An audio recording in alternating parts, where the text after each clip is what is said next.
I have turned the soul of this beautiful land, but that beauty a rich man's world. I have turned the soul. Ladies and gentlemen, welcome back to episode 59 of the Kyle Holsten podcast.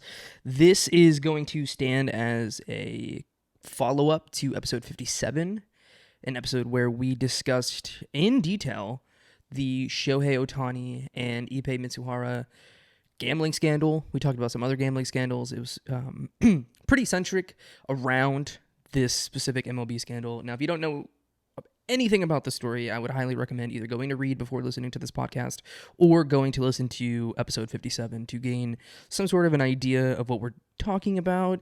A little bit of a background, if you will, because this podcast will stand for the findings of the U.S. complaint versus Mizuhara and the in-detail document that they released last Thursday about this specific thing. And, obviously within the last 4 days, many articles have been written. A lot of people have discussed their opinions.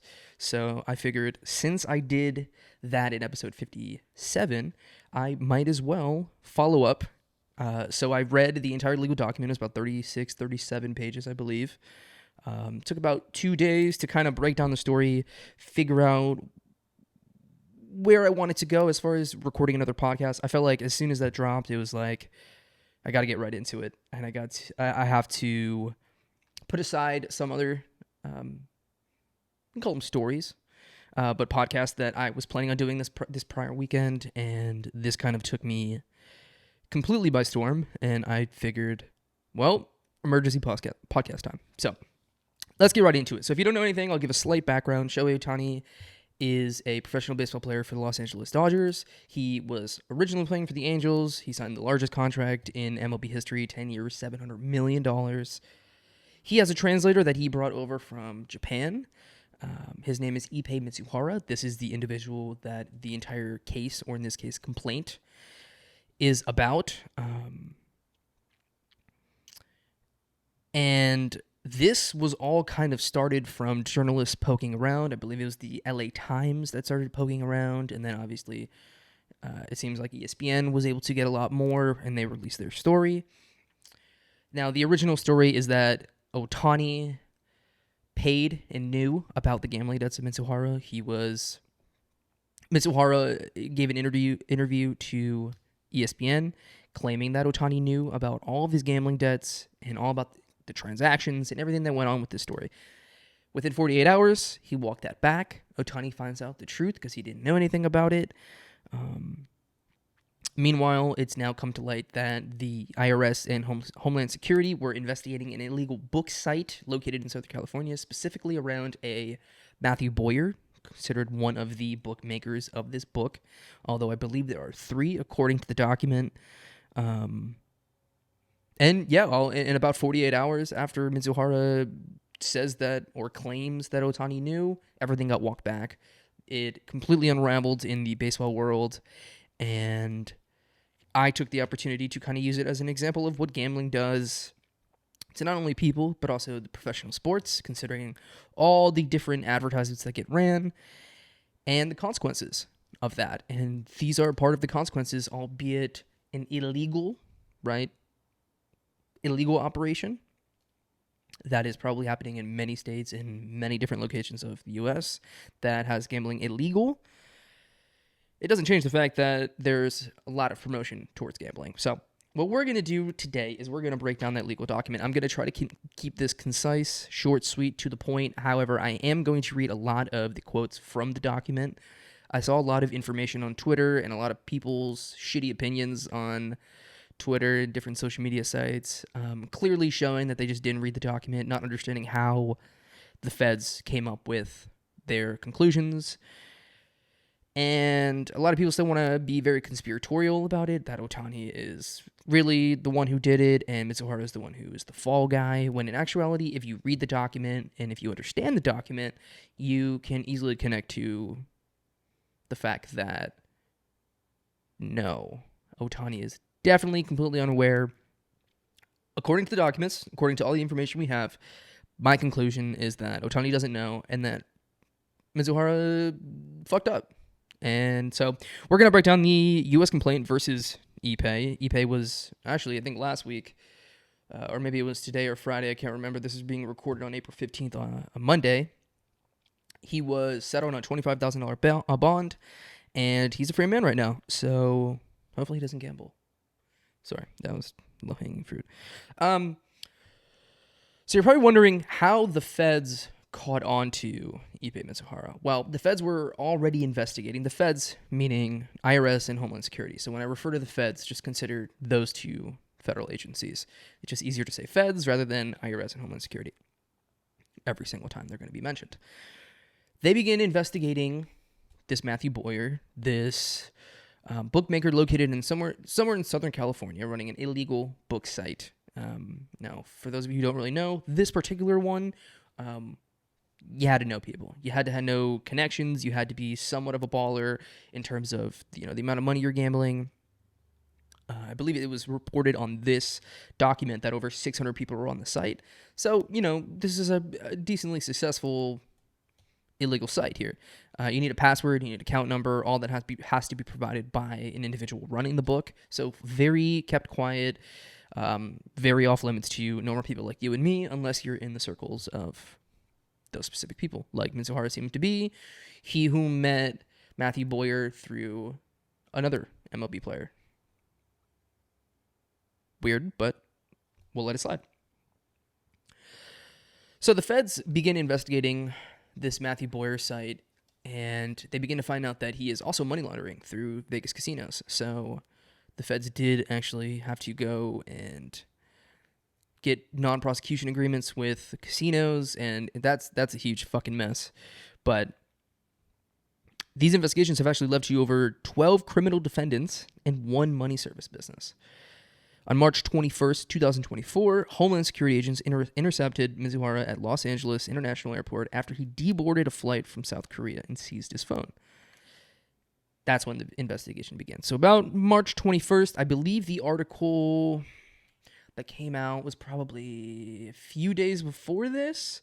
So there's already a whirlwind. He gets off the plane. Boom, the feds are there. They seize his phone. The investigation begins. So we're going to start from the beginning. I'm going to throw a lot of dates at you, a lot of different things on the timeline. I tried to do my best to kind of string it along in an organizational sense. So it begins back in September 2021 and it ends around January 2024. So when I throw all the different dates at you, you can kind of ignore it. Just assume that everything is in chronological order in that sense. So I have about 2 pages here to read. So bear with me as we read through these and I give my opinions on maybe some points. On or about September 8th, 2021, Bookmaker 2 messages Mizuhara and provides him with an account number, password, and the URL for the bookmaking website. On or about September 24th, 2021, Mizuhara asks Bookmaker 2 about the withdrawal and payout system, how the payout system works.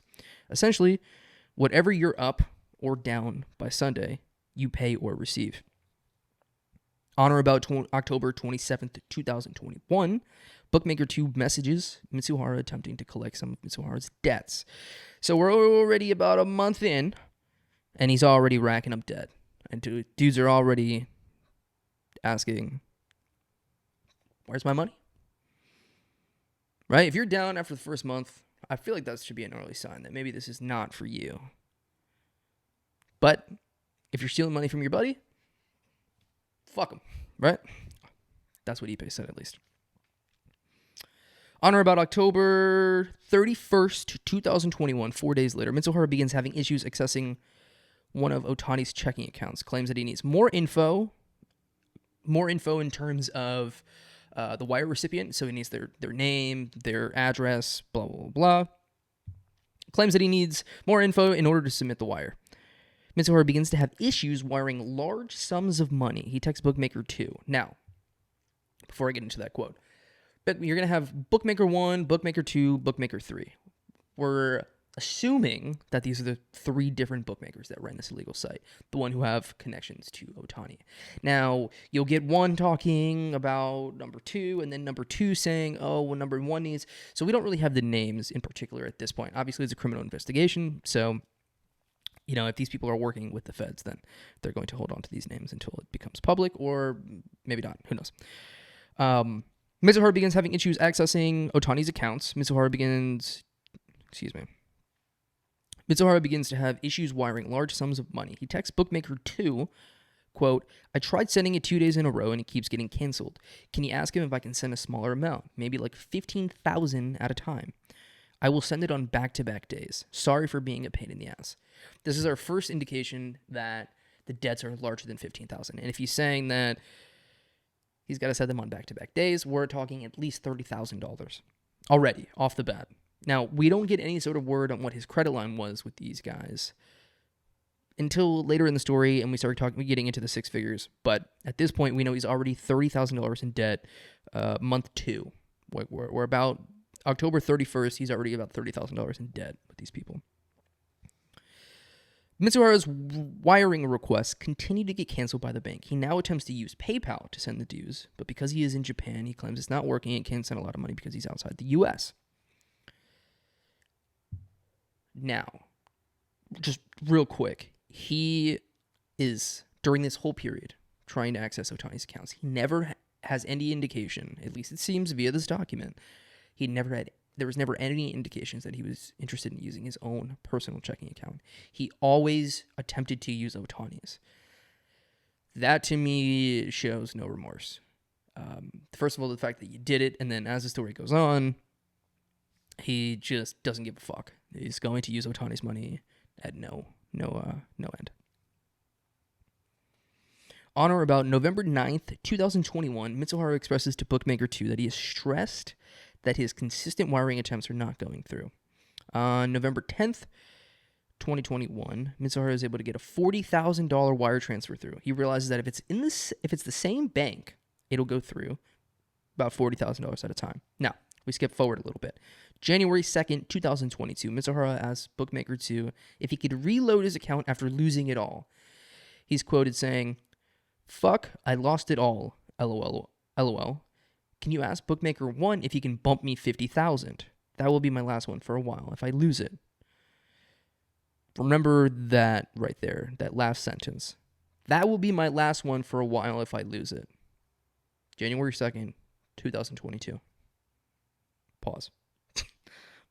Just remember that.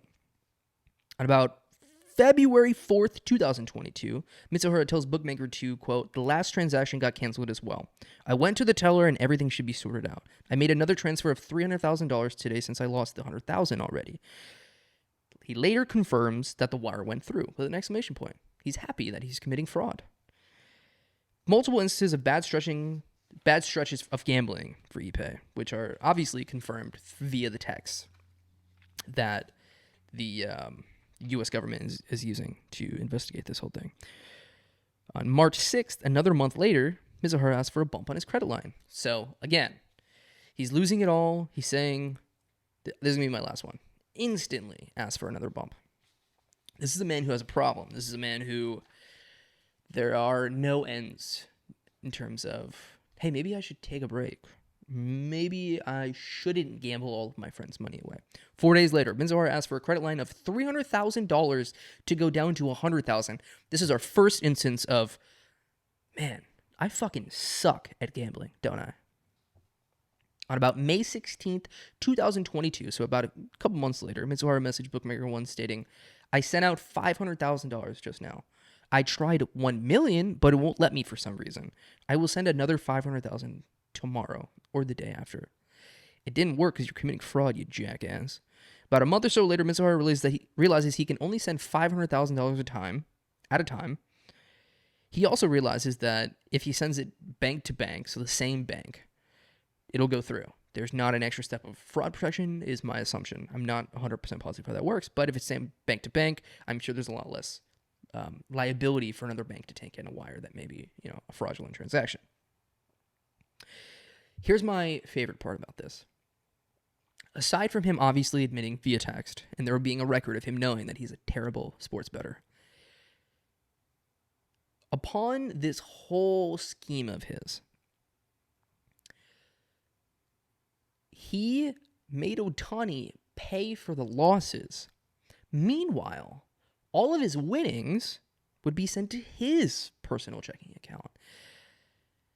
At one point, I believe it was like a $47,000 transaction to his bank account that they found, showing winnings from sports gambling. So maybe he had a good week. $47,000 when you start to hear the figures that he was betting in, you'll understand that that's not really that great. But hey, he had a good moment, right? After May 2022, Mizuhara went on a terrible run and owed over $1 million to the bookies. They continually increased his limits. Now, that's something that's very important in the story, is the fact that they are very flexible when it comes to raising or lowering his credit at his, literally whenever he wants. Whenever he wanted, they bumped his credit. 50,000, 100,000, 300,000. When he wanted to go from 300 to 100,000, no problem. In fact, they even showed a little bit of confusion. They said, wait, you want us to lower your credit limit? Which just kind of made me laugh, because they very clearly either were under the impression that Ohtani was making these bets through him, or they knew that when that Shohei Ohtani wire transfer showed up in their transaction, yeah, he's got some money, he's got some bread, we're cool with it. So obviously there's something there that gave them, the bookies, the inclination that yes, this dude's got money behind him, so it's all good. Story's not over. On about November 14th, 2022, Mizuhara messages Bookmaker One stating, quote, "I'm terrible at this sports betting thing, huh? LOL. Any chance you could bump me again? As you know, you don't have to worry about me not paying." That was the quote that went around all the social media sites. Everywhere. Absolutely everyone grabbed that quote. "I'm terrible at this sports betting thing, huh? LOL." Fucking classic. Just absolutely classic. Also, every sports bettor alive.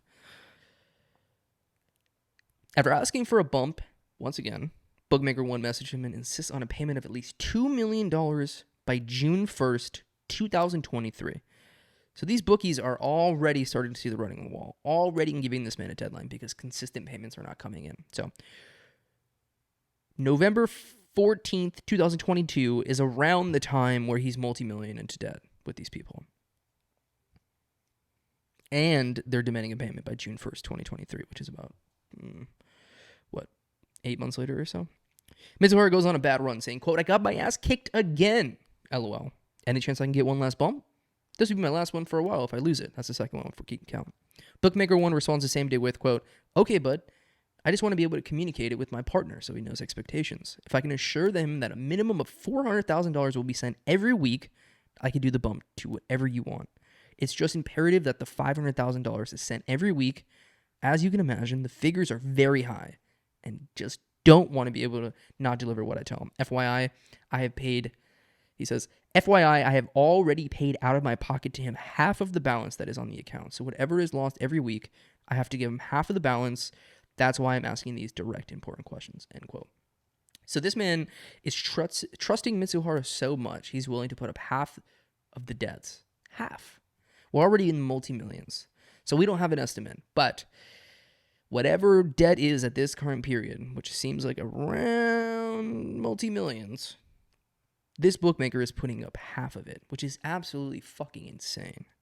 I feel like as a bookie, I guess if you're good in business, you're not going to be a bookie because, well, there's just better things to do if you got knowledge of numbers. But people who go down this route tend to get fucked over way more. And if they don't get fucked over, they're fucking over other people. And that's usually how this works. And that's how corporate America works. But I digress. A day later, Mizuhara asked for 2 more bumps in his credit line.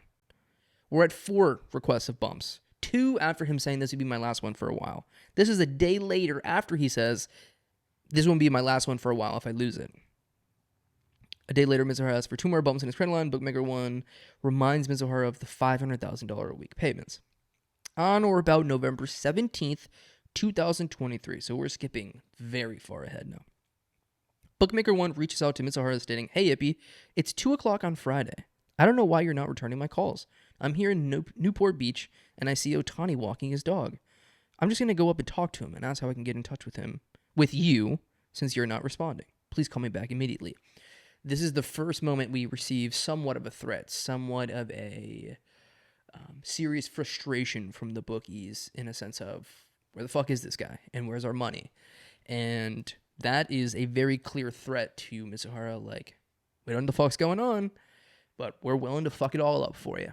And naturally, Ohtani would probably not know. But if they're staking out his home in Newport Beach, we're talking serious money. And this is in November 2023. So we don't really know what the figures are at this point. It doesn't really give us a good timeline of when, where the money was at constantly throughout this period, right? Because we just skipped ahead a long way. So we're assuming that he's making payments. He's within a good enough standing, but also they're fucking pissed. 2 days later, Mizuhara responds with, quote, "I'm going to be honest. I ended up losing a lot of money on crypto the last couple years, and I took a huge hit, obviously, with the sports too. Just wanted to ask, is there any way we can settle on an amount? I've lost way too much on the site already. Of course, I know it's my fault," end quote. That is a man who is in distress. That's a man who is in way over his fucking head. We're probably talking tens of millions at that point in debt, right? If you're willing to settle, at this point. Now, when we get into the figures, you'll understand why I say that. On or about December 15th, 2023, this was about 5 months ago, Bookmaker 1 message Mizuhara, quote, "I know you're busy, but you need to show some respect. I put my neck out here. Call me by tonight. I don't care what time it is," end quote. Mizuhara responds the same day, quote, "I'm so sorry, bro. I really don't mean to disrespect you at all, I promise. It's just been super busy, and I've got other issues on the side going on too. Everything has been really, really, really tough recently. I don't think you ever gave me new account info. Can I please get that? I'm going to try to send something tomorrow," end quote. On or about January 6th, 2024, Bookmaker messages Mizuhara, quote, "You're putting me in a position where this is going to get out of control. If I don't hear from you by the end of the day today, it's going to be out of my hands," end quote. Mizuhara messages back, claiming that he just got back from Japan, needs more time to send more payments, so on and so forth. Now, at this part of the investigation, the Fed's probably hit a dead end, right? Now, we're going to go over some figures, and they're going to blow your fucking mind, because they blew my mind, and I didn't realize that this was the full scope of it. It makes sense, but it also doesn't sound real in reality. The Feds are able to get one of the bookies to flip, and that bookie provides them with an Excel spreadsheet of all of Mizuhara's gambling from December 2021 to January 2024. That's the period of the records. Now, Mizuhara made over 19,000 bets. Those bets range from $10 to about $160,000 per bet. Rough estimate. Well, not really an estimate. Those are $10 bet is like, what are we doing? Like 10-team parlays? Homie was just playing gambling for the sport. He's like, fuck, I gotta feel something. I just want a little adrenaline rush. $10 bets for someone who is stealing money from their multi-millionaire, 100-millionaire buddy is kind of fucking insane. His average bet was roughly $12,800, losing bets of about $182 million. $182 million fucking dollars in gambling. That's next level. Winning bets. Here's the harsh truth. Winning bets of about $142 million. That leaves this man $40 million in gambling debt. There's good news. None of those bets were on MLB games. I'm sure the MLB and the MLB offices were probably very fucking happy to hear that. And for the unfortunate news, between November 2021 and January 2024, more than $16 million was transferred via wire from a checking account belonging to Ohtani to an illegal sports gambling book located in California. $16 million this man took from what was considered his best friend, obviously coworkers. These dudes were never seen at any sort of public, appearance separate. They were always together. He was his translator. He always had to be there for interviews, any sort of media requests. He was always there. Now, mind you, from about September 2021, when he gains access to this account, to about now, even, Ohtani is considered the best baseball player in the world. Now, thinking in hindsight, me personally, considering the fact that Mizuhara was doing all of this behind his back, while Ohtani is balling the fuck out and just absolutely destroying the league in terms of records, MVP, blah, blah, blah. Obviously, now he has the largest contract, so that kind of, proves that.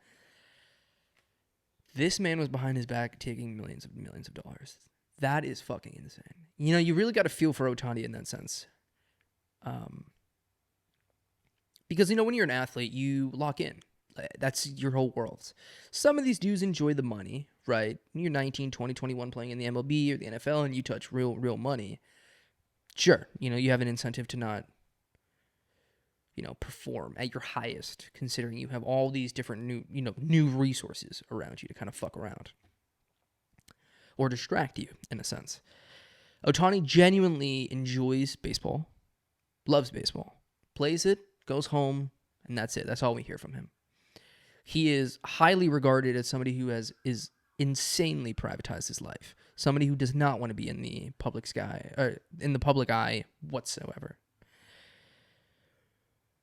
So you're probably wondering, how did the feds connect all of this, right? In the beginning of the podcast, I had mentioned that they were investigating this bookmaking site and these specific individuals and trying to track money that's being laundered to Vegas, which, by the way, is a very common occurrence.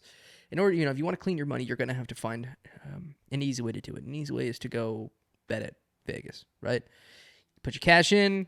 Hopefully you win your bets. You can win more or you win the same. Whatever your game plan is to launder the money is now yours. There's a record of it, right? Attached to your name. You got to pay taxes on it, blah, blah, blah, blah.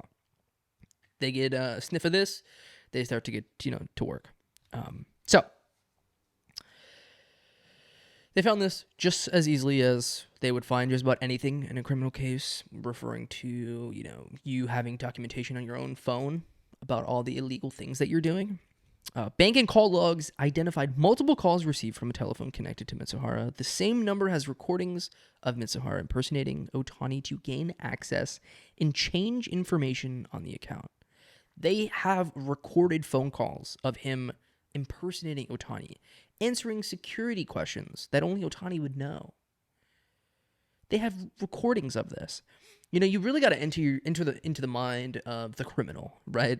And thinking, like, did he think that somebody wouldn't eventually find this? Or somebody wouldn't have that call? Or, like, this conversation wasn't documented? Or, like, you got to really hand it to them. Because it's like, either you were naive as fuck, or you really, really believed in the scheme that you were trying to pull. Not hand it to him in a good way, but, I could never steal $16 million from someone because that's fucking unfathomable, right? The bank also collected data that connected Mizuhara's IP address for each login along with his device ID. This same IP device ID was connected to Mizuhara's own personal account. So right off the bat, you have him signing on to his bank account and Ohtani's bank account from the same IP address, which could just be his home Wi-Fi, whatever it might be, wherever he is. That same device ID, so whether it be an iPhone, Android, whatever it is, whatever that device ID is assigned in the network or to that own phone, he is completely unaware that there's records of this. Or maybe he knows. I don't know. I don't want to give him that much credit, though. I don't think he knew. I think he genuinely thought he was going to get away with this. So that's a huge one. That's a huge one that nobody on Twitter, no one on social media, no one wants to fucking talk about, is the fact that all of this stuff is logged. Every time you sign into your bank account, that bank saves that data for specific reasons like this, but also because there's a backlog of data on all of our devices. When you open your iPhone, there's data that gets backed up, that the fact that you unlocked your iPhone at this location, blah, blah, blah. And these are the apps you did, and it's all written in the back end of your phone. All the software, every phone, every laptop, everything. That's how it works. It looks pretty when you open your phone, right? When Face ID unlocks, boom, boom, boom. It looks like there's nothing happening. There's a lot going on there. The bets were also found to be on the same IP address found in bank records. There are phone call recordings of Mizuhara impersonating Ohtani to wire money to Bookmaker 2 for a car loan. The bank froze the account.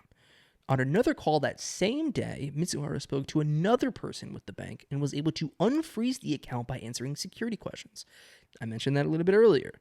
So we have him impersonating Ohtani. We have him lying about what the transaction's for. We have him quite literally impersonating him and then actually answering security questions about Ohtani to unlock the account.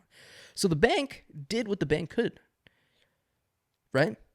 They froze it at the first hint of him trying to do some fuck shit, which is insane. Feds also have phone recordings of Mizuhara in the bank in which he again falsely identifies as Ohtani and attempts to verify a $300,000 wire transfer. Listen, I don't know if I'll ever be blessed enough to wire transfer $300,000, but I hope that at the time that I do, that there are much more loops to kind of jump through in order to move that kind of money, because as much as I want to be able to move that kind of money, if it's under my own discretion, if that's what I want to do, I would also hope that the bank protects me. It seems like they did. It seems like they did everything they could up into the fact that Mizuhara was impersonating Ohtani, right? Because at that point, what are you supposed to do if he answers security questions, right? Even if you suspect that it may not be him, it's not really in the rules and guidelines here, according to my understanding. So, as this is all going on, the feds have to interview Ohtani, right? So let's go over some bullet point notes about that sort of thing and how that went. About 30 minutes in, so we're tracking pretty well here. Upon meeting with Ohtani, he insists he didn't know anything about this. This is also confirmed in the report that came out by ESPN about 3 or 4 weeks ago, or towards the end of March, I should say. It's just an easier way to timeline that up. Mizuhara was there when Ohtani set the account up. Ohtani had multiple accounts. This one in particular were specifically for MLB payroll checks. Ohtani's agent managed the other accounts. Mizuhara repeatedly told Ohtani's accountants, agents, and financial managers that Ohtani wanted to keep the specific checking account that Mizuhara used private. Completely private. Didn't want anyone looking at it. Mizuhara was with Ohtani during any meeting with said individuals to translate. Mizuhara knew the ins and outs of everything. Everything. Now, in typical protocol, I believe one of the accountants one of the accountants or financial advisors said that in typical normal occurrences, he would hire his own translator for whoever the client may be. In this specific situation, he didn't feel the need to do that. In fact, he felt like it was better to have Ohtani's translator there. It's easier to communicate. They're buddies, blah, blah, blah, blah. So during all the meetings, Mizuhara is there. Mizuhara is actively translating information.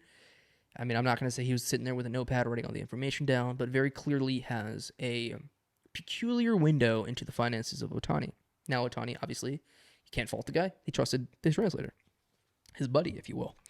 Ohtani would inquire with financial professionals about the overall picture of his portfolio and incomes through Mizuhara. So it's actually very well documented in this document that Ohtani was not one to dive into the numbers. He wasn't interested. He just wanted to know the overall health of his portfolio.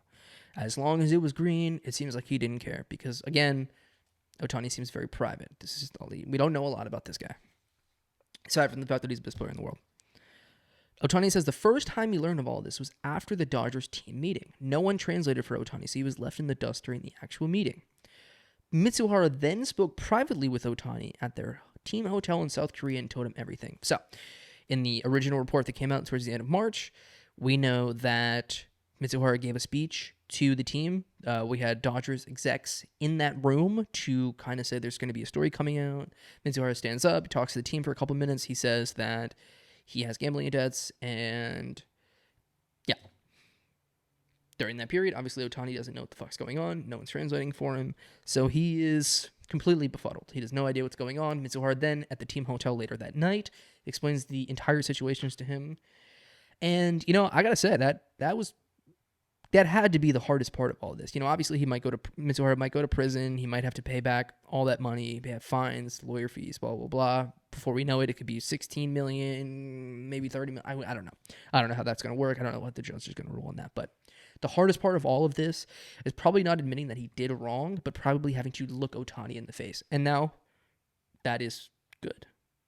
I think that he should have done that. He should have confessed to his face.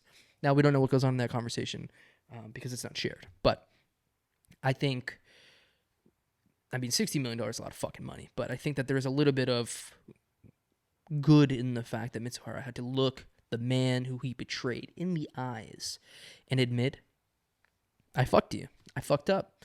I stole all your money and I used it for gambling debts. And I left you completely in the dust. And this is going to alter the course of both of our lives for the rest of our lives.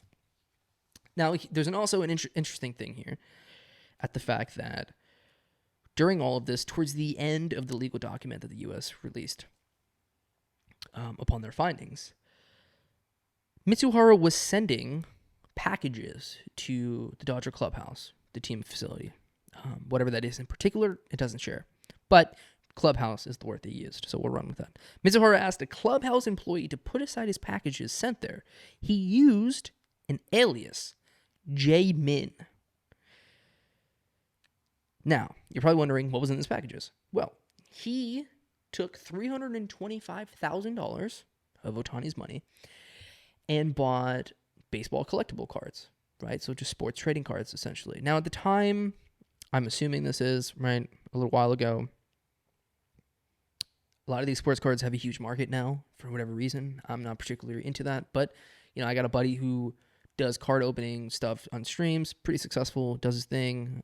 He opened up like a LeBron, like one-of-one card or some shit like that. I can't remember the specifics of it, but this is a huge industry. This is a very big thing. So his intent was to buy over $325,000 worth of eBay and some other website, I can't remember what it was, with the intent to resell. That's pretty fucked up. Also, I can't fathom the idea of $325,000 in baseball cards. Like, that just feels illegal. But there's a market for everything, right? So we're almost done. We're almost there towards the end. I got a couple more points. Just wanted to share just some extra information that may be fun. Fun fact. Yay. Theft. Fraud. Woo. Homeland Security Special Agent who is fluent in Japanese reviewed approximately 9,700 pages of text messages between Ohtani and Mizuhara. 9,700 pages. That's fucking insane. Not a single mention of sports gambling or sports betting. No discussions of keeping the account private either. This will further prove the point that Ohtani is innocent because, a lot of conspiracy theories out there on the web saying, oh, Mizuhara is the fall guy and Ohtani was really the one. The fact that they went through over 9,700 pages of text messages and not a single mention of that discusses anything relating to gambling, that's very good sign for Ohtani, very good sign for gambling, and professional leagues altogether, if you will. Investigators looked into gambling records from legal gambling casinos and websites, including MGM, DraftKings, and FanDuel. All three companies showed records and history of Mizuhara's gambling, but no record of Ohtani. Another great point that further proves Ohtani's innocence and his lack of awareness in terms of his financial situation, considering he let his buddy take $16 million. Didn't let him take $16 million. That guy stole $16 million. Never any evidence of Ohtani's phone logging into the private checking account, the illegal gambling site that Mizuhara used, and no discussions of Mizuhara gambling or his debts. No text between the bookmakers or Ohtani either. On March 17th, 2024, Mizuhara used an app called Signal to reach out to Bookmaker One to ask about a call he received from LA Times about the story that was eventually released about Mizuhara's gambling. So he's referring to the report. I'm assuming this is when a journalist is starting to dig around, got wind of it. In fact, they even said that I think the FBI was involved in some way. Bookmaker One says he didn't tell them shit and that the LA Times source was the FBI. This was later in the legal document. The individual who did this specific investigation said that the FBI, to his knowledge, is not involved in this case. So, not sure how that got, relayed down, unless the, LA Times journalist was just, throwing, different federal agencies at him in hopes that he would spill the beans. 3 days later, Mizuhara texts the bookmaker again to ask if he's seen the stories about Mizuhara. Bookmaker says yes, and that's all bullshit. Mizuhara says, quote, and this is where it ends, quote, technically, I did steal from him. It's all over for me. The reason that we know is because Mizuhara gave consent to the feds to read through these encrypted messages on Signal. Signal is this app that, you have these encrypted messages. You don't want people reading it, but you would need, some sort of consent to look into that. So you need like a password or whatever it is that the app uses. I don't use it because I don't steal $16 million from people. Yeah. So that's the complaint. That's the podcast. That's an update on 57. In 57, I spoke pretty in detail about the whole thing, how the story changed, very specifics in the ins and outs. Obviously, this podcast is going to serve as just like a follow-up, just an update on that story. In that one, I did say that I believed the story. I believed that Mizuhara simply got caught. I believe that Ohtani is innocent. I think that his ex-translator, Ippei Mizuhara, abused his very peculiar and interesting stance in this man's life. Ohtani, that is. I think that he knew that Ohtani, in some way or another, was not interested in the financials of this sort of thing. He's play baseball, make a lot of money, go home. Like, it's that simple. It's just a day job. It kind of reminds me of Scotty Scheffler, where, he wins the Masters and he's like, I just want to go home. It's golf is my day job. I do what I got to do. I get paid. And not to say that these guys don't love the sport. Not to say that these guys don't love what they do, but it kind of serves at the alternative, or the alternate idea that we all believe as fans, which is like they bleed this shit. Like, they love every single thing. And there are some athletes that do, but there are also athletes that just are really fucking good at this thing. They do it. They do very well at it. They get paid and they just want to go home. And I think that's Ohtani. And I think that his innocence will only further be proven, because I don't believe the conspiracy theories surrounding this story. If what the feds are saying is complete bullshit, then we would have to say that, if you want to claim that Ohtani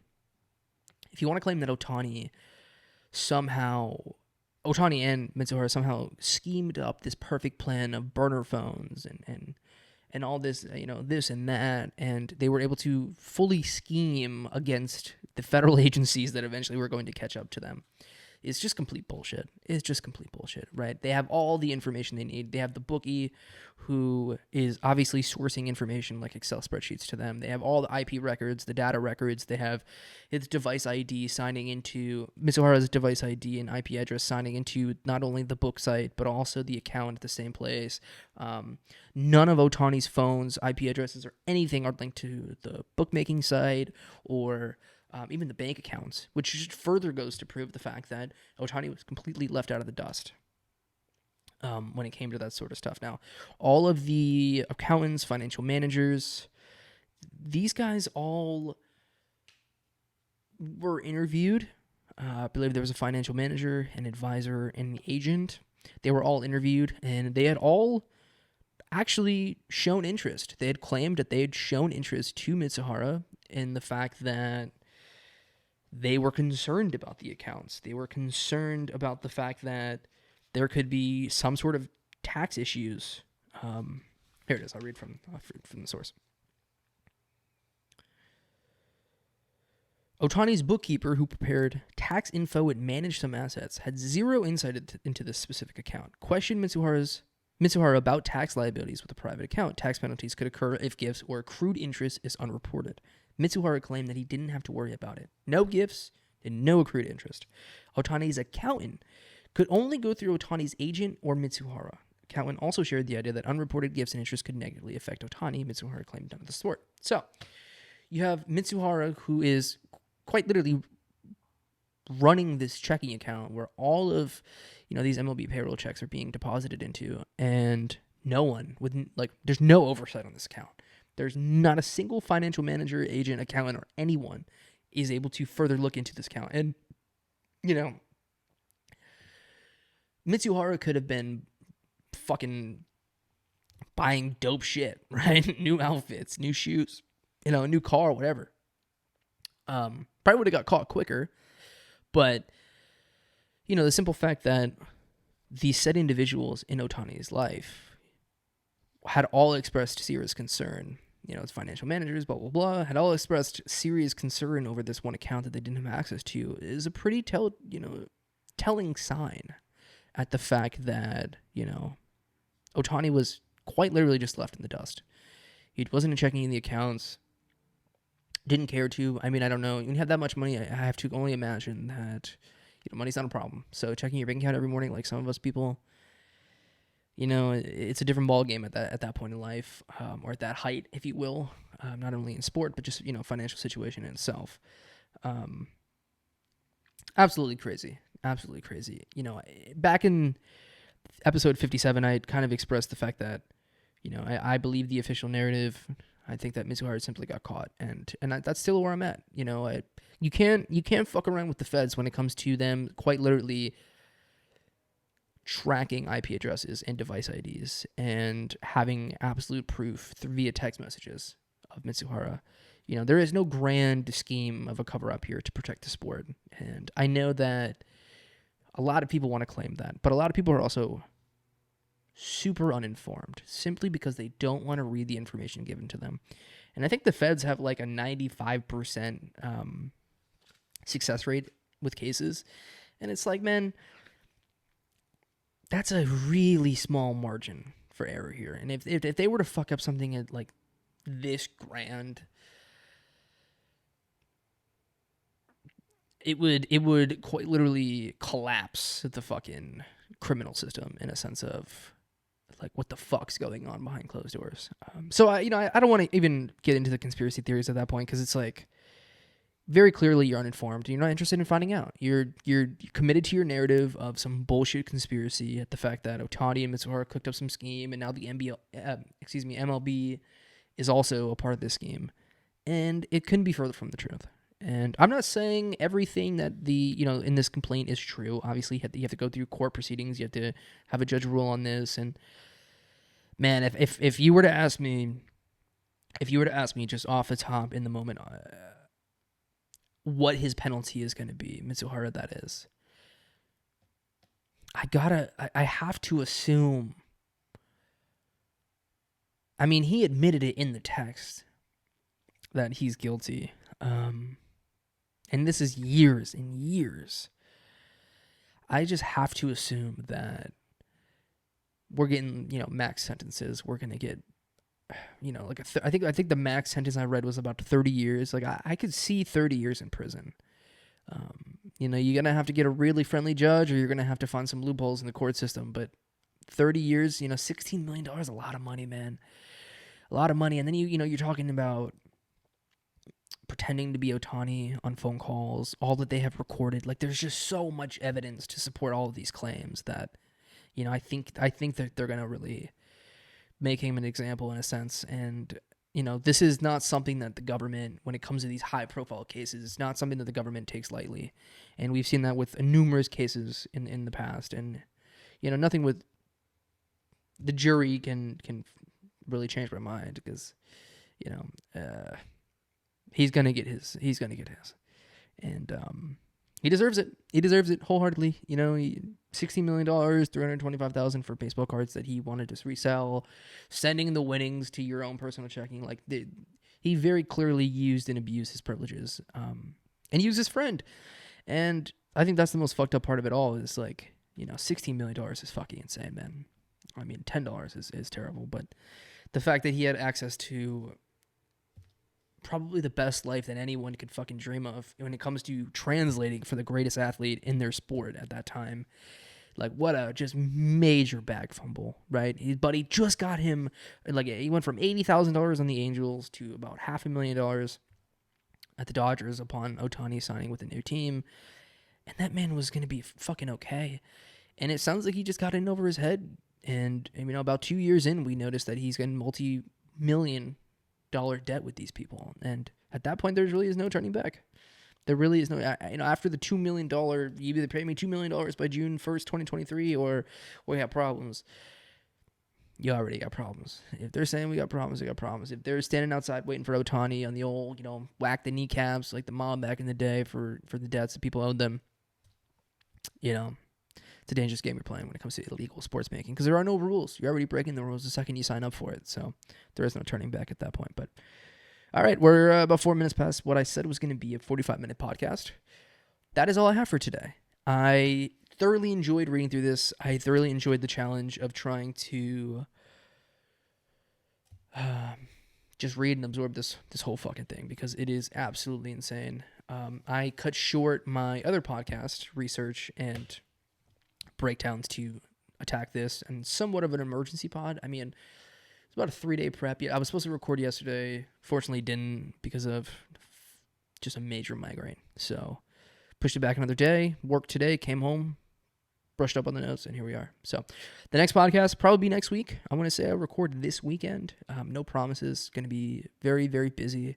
But I am already probably 50% done in terms of my research and such for that next podcast. So that should come out probably next week if all things go to plan. Obviously, last week it didn't. So who knows what's on the, Ohtani, Mizuhara could get shot in the face tomorrow, and I might have to get an emergency pod going for a part 3 on this. But if you made it this far, if you listened to 57 and 59, I thoroughly appreciate you. This is a part of that new next step in challenging myself in understanding stories, researching, creating my own opinion, and then properly communicating that to an audience that is hopefully, receiving of that. And because I see a lot of misinformation on the internet when it comes to very simple things like reading a 36-page legal document, my ears kind of perk up, and I feel like I need to somehow take what it is that I'm going to read and then spit it back out, even if it is, reading off some notes on my page, which is a lot of these podcasts, because I want to make sure that I'm using the direct information, and, there's no need to memorize quotes from a 36-page document. So forgive me there. If you made it this far, I appreciate you. We'll see you on the next podcast. Peace.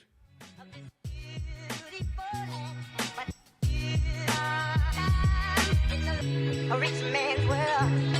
I have turned the soul of this beautiful land, but the beauty, a rich